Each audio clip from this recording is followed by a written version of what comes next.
Hey, what's up? Adrian here and welcome to the Unboxed. Today we'll do an unboxing and a short review of the Mini Camera Q18. The camera, the tool. Let's do it.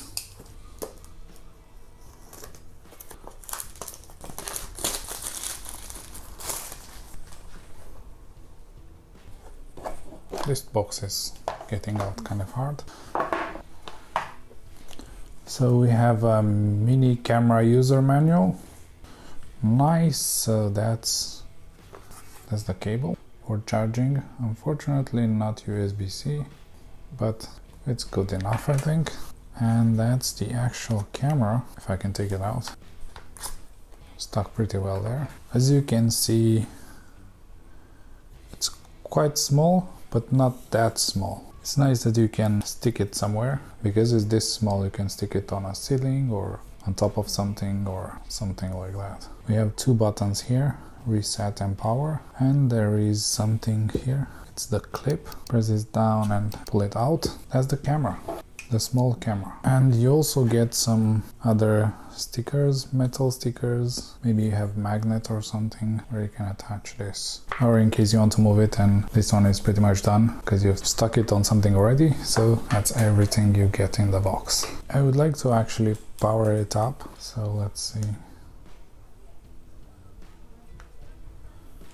There's two LEDs here. Probably now it's working. We should take this sticker off. Shiny.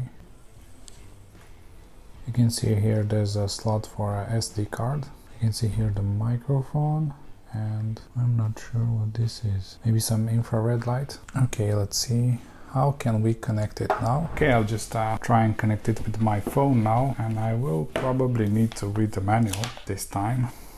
It says here you need to charge it for 4 hours before you use it. Okay, let's connect the camera, and we have a QR code right there which we can scan. Okay, let's add a device. Now we just need to scan the QR code with the camera. I think we finally got it. It says binding device. I can say that it does look really good. We actually can turn off the light indicator. So if you can see right there, there's a light which I'm turning off now. There is no light anymore. Interesting. We also have night vision. Yeah, that's what I thought. The dot on top here is for night vision. It can also send notifications if you set like a zone and somebody enters or something moves in that zone, which is really interesting. For a camera this small, you can place it almost anywhere. You can take a picture as well, and you can hear the voice as well. So if you want, you can listen to the voice from this as well. And you can see the battery as well. Really interesting. And you can start recording. So I've just started recording now. It does have a bit of lag, so you can see me right now. I will show you some footage with this camera so you can see exactly how it looks. And you can also hear exactly how it sounds through this microphone. I mean, all in all, it's not bad. Not that small. I would have preferred for it to be a bit more small, but it's small enough.